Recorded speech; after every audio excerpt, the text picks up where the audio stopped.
Hello NHS people, and welcome to today's instalment for the winter countdown calendar. We're counting down together to say that NHS employee support and wellbeing and mental health support is there for everybody. There's all sorts of avenues, lots of different schemes, classes, resources, so hopefully there's something for you. Do go and check it all out. My name's Lisa. I'm from Edulis Wild Food, and I am passionate about foraging and also about mental health and well-being. Part of my job is the privilege of taking people out to teach them how to forage and to find food, which is great for the belly but also brilliant for the mind and the soul and the body, because you are out in nature, engaging with it, appreciating it, getting out of the house, and I think it does untold wonders for mental health and general well-being to get outside if you can. So I wanted to donate a video where I take you out on a well-being walk and a little forage, and just come along with me.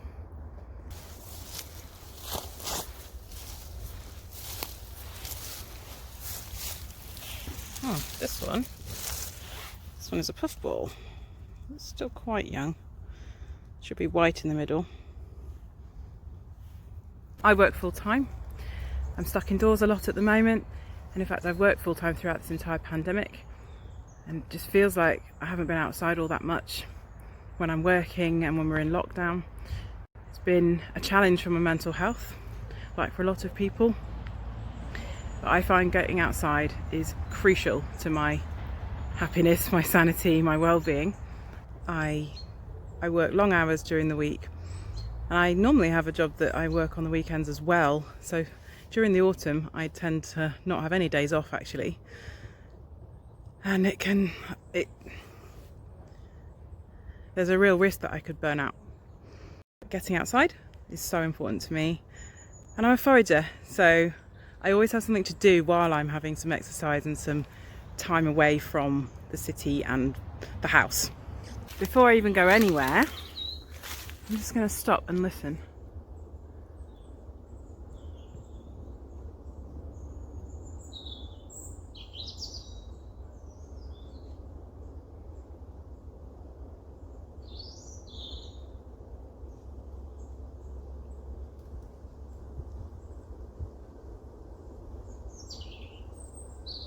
I can hear a road in the distance, a long way in the distance, but it's just, we're on a hillside here, so it's bouncing off.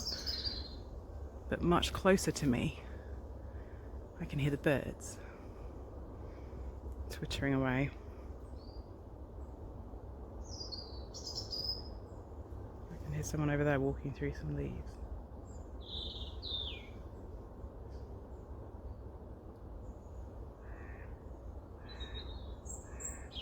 There's a crow. The wind's rustling in the leaves.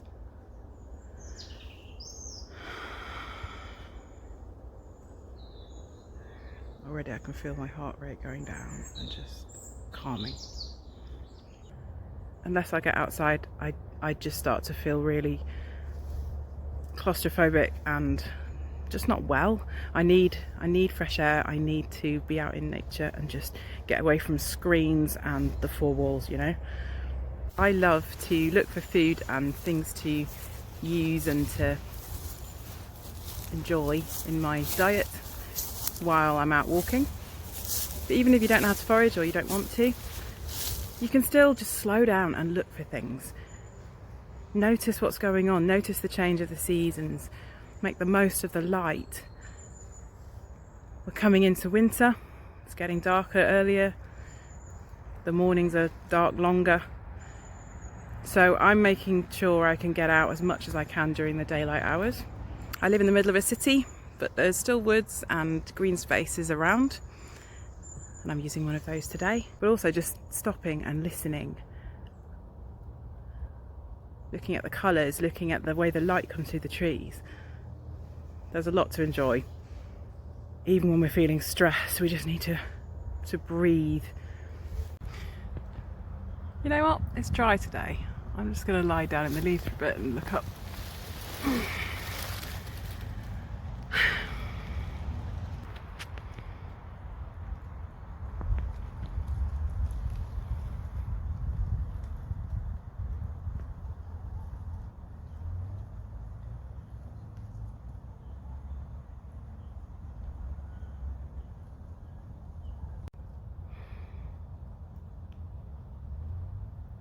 So nice to just lie here in a forest and look at the shapes of the trees above me. It's really nice. Yeah, the wind blowing. I can hear the city a long way away from here, or it feels a long way away.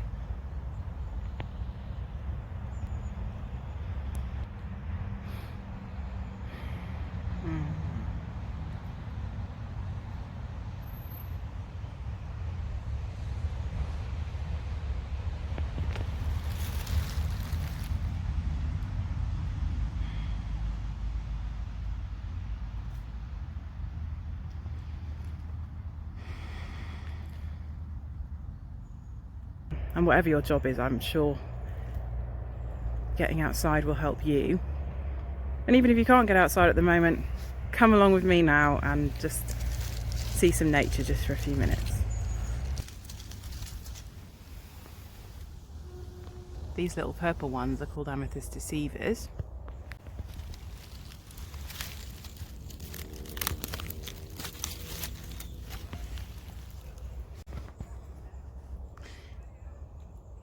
Really cute, and they're so purple. I don't have a dog, I don't have any kids, so I have to choose to go out. There's nothing else that makes me do that anyway. I'm very unfit at the moment, but that's what I love about foraging, is that I can do it at a really slow pace. In fact, you have to be slow because you miss things otherwise.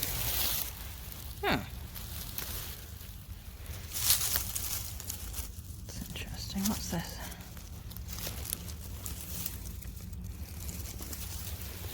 Oh, now I wondered then, because that colour is the colour that the death cap is, but this isn't the death cap. It doesn't have a ring around the stem.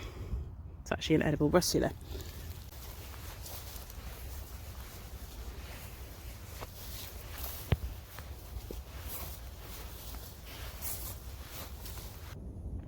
This is the fly agaric, Amanita muscaria, fabled to be what enables Santa's reindeer to fly and why his coat is red and white. They're also a symbol of good luck in Northern and Eastern Europe. I just think they're beautiful fairy tale mushrooms. Very poisonous raw though. Magical mushroom. I might keep him in the basket just because he's beautiful. Might draw him later or do a lino cut or something. Craft as well, I find that very useful for my well-being if I get time. I think being locked down will mean, because I'm not socialising as much, I'm going to try and do some crafts, I think, and more cooking. Been a bit lazy on that lately, I've just been so busy. See what else we can find.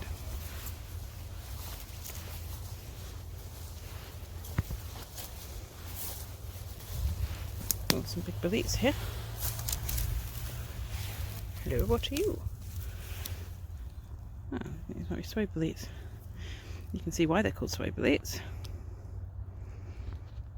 Really swady. Just found a couple of nice mushrooms here. First one, this one down here.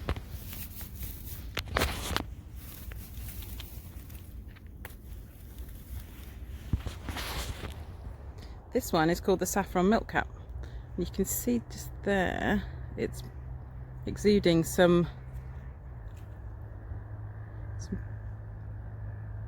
dark orange milk where it's cut. But it bruises a kind of greeny colour. It's a very strange mushroom. It's tasty though. It's called Lacteris deliciosus, and that's because it is delicious. The other mushroom I've got here is another purple one. It's a paler purple. If you look underneath, it's kind of lilac, and it smells perfumed, kind of floral almost. And this is the wood bluet, and that's actually a nice gourmet fungus. People search these out quite a lot in other countries as well as here. So as I'm wandering around, my eyes are looking for mushrooms all the time, or fruits or nuts, anything I can forage. But I can do that on autopilot in a way. What I also try and do, especially if I find my mind trying to wander towards something stressful or painful or something that's worrying me, if I can feel that I'm churning something over or thinking about it and maybe that's not helpful for me at this moment, I try and pull my mind away and I try and think, okay, what good things are happening soon? Who could I get in touch with? Have a think about someone I haven't thought about for a while or I haven't been in touch with, so make a mental note to do that later. Or maybe even give them a call while I'm walking around. I do that sometimes. Just send them a message, let them know I'm thinking about them. Offer to be there if they need me. The other thing that's useful is or I find useful, is to think about things I'm grateful for. Things that make me happy, things that I have or have done or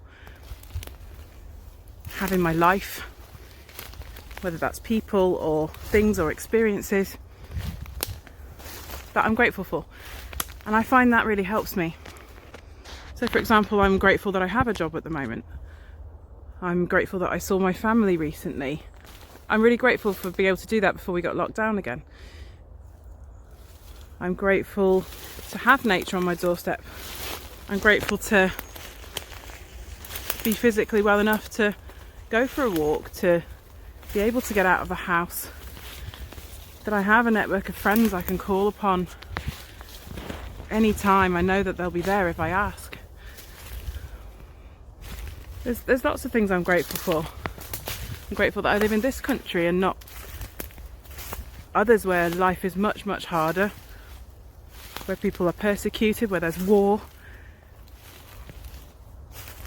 Yeah, there's a lot to be grateful for, and when I think about those things, it calms me and it reduces my anxiety. It's just like, no, I can do this, I can get through this, I can look after my mental health. I have ways to help me when I'm not feeling so good mentally, when I'm feeling sad or down or stressed. And then knowing I could be there for other people who maybe have much tougher jobs than me, people who work in the NHS, in the health services, the police, you know, I've got friends in all sorts of professions, teachers, and you know, I'm grateful that I can be there for them, that they do the wonderful work they do so that the rest of us can live well too. And yeah, there's a lot I'm grateful for. I find it's helpful to think about those things and try and move my mind towards that kind of positive thoughts. And I think being out here thinking about those things is just even better than doing it at home.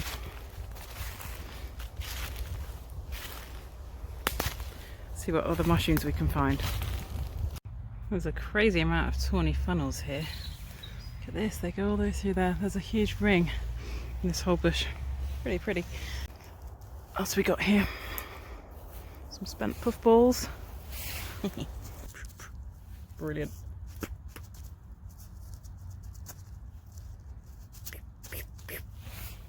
Doesn't matter how old you are, it's still fun. Is there anything more relaxing and calming than the sound of water running in a stream?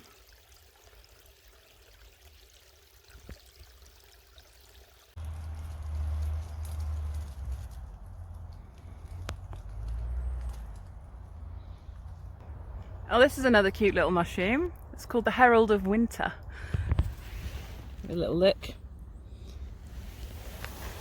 This one is it's kind of slimy on top, brown, and underneath is real sort of custardy yellow. Custardy yellow, quite wide gills, a bit like wax caps and things like that. But that's edible too. It likes these pines around here. I want a full, nice edible medley, and I want colour. Colour pleases me. Colour makes me happy. and seeing this colourful basket just makes me feel so, I don't know, relaxed and happy. So collecting things that are colourful is nice as well. Colourful and edible, that is. Here's my lovely basket full of mushrooms. That's going to be plenty for this week. I've got amethyst deceivers, some of the Saffron Milk Cap family. I think some of them might be half-blood milk caps. I've got a sep there, suede boletes, bluets, wood bluets, tawny funnel, peppery bolete, heralds of winter. There's puffball in there somewhere, there it is. There's a few other things underneath that I can't even remember now. There's loads to do this week. Fantastic. Oh, I've just spotted these here. These are hedgehog mushrooms. Look at the little teeth underneath. This is why they're called hedgehog mushrooms or wood urchins, because instead of having gills or tubes and sponginess underneath, or being like a puffball and puffing out all the spores are on these little teeth, these little spines. This is a great mushroom for beginners because it doesn't look like anything else. Really distinctive, and they like beech and pine and spruce and birch sometimes, maybe oak. They're actually associated with those trees, so you won't find them without the right trees nearby.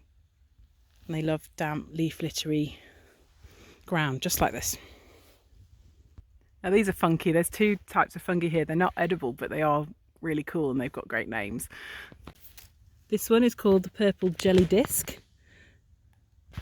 This one is the candle snuff fungus, and you can see why, because it's like those wicks when you blow out a candle. You get the black with the white ash on the top and it smokes for a bit. This all has, all the spores come off like dust. It's just like the smoking end of a candle. It's great. Candle snuff fungus, love it. Do bear in mind that mushroom foraging is quite dangerous if you don't know what you're doing. You could pick something by accident that's actually deadly, so whilst you shouldn't be afraid of it, we need to be very cautious and you need to build up experience before you even think about eating anything. This video isn't really about foraging or ID features and things like that, so if you want to know more about that, do go and look at my normal foraging videos, or there's plenty of other material online. But the main point for me is getting outside, being in nature, and I mean, just look at this, it's beautiful. I just love to be outside, and this time of year is probably my favourite because of the colours. You get to get your big snuggly coat back out, and you know, there's chestnuts and things you can roast, and I absolutely love this time of year. It was really lovely having you along with me on our walk, and I hope that you found it helpful and just transported you away from wherever you are just for a minute. A lot of people have been doing one-to-one walks just with one other person. It just makes such a difference seeing somebody face to face if you're not seeing many people at the minute at all, or outside of work. You can have a really good chat, or you don't have to really talk at all. Just be together, have some real face to face time with someone and have company. It's good. Or go out on your own and just take time, breathe, spot things, listen, sense, smell, taste the air, all the things you can do. Use all your senses. It's a wonderful thing. Look at when you've next got some free time and where you could maybe take a bit of time outside, the weekend or your next day off. Whatever's possible. It can fit in around anything, really. Give it some thought. My goodness, it's all suddenly got really misty. The sun's setting. Oh, it's gorgeous. Wow. Well, I've had a lovely walk. It's been peaceful and invigorating, relaxing. I feel revived. I've had a bit of exercise, climbed a big hill just now. I'm looking at a sunset with mist rolling in, and pheasants crowing, and it's been well worth coming outside. So I hope you can find things to look after your mental health in this difficult time with the coronavirus, but also coming into winter, maybe not being able to see as many people as you would normally see. And if you've got really tough job and you're really tired, I hope this has been a nice interlude for you, and seeing some nature has been helpful to you. Stay safe. Thanks again for all you do. We do appreciate you, and we always have, actually, but especially at the moment. And look after yourselves. Bye for now.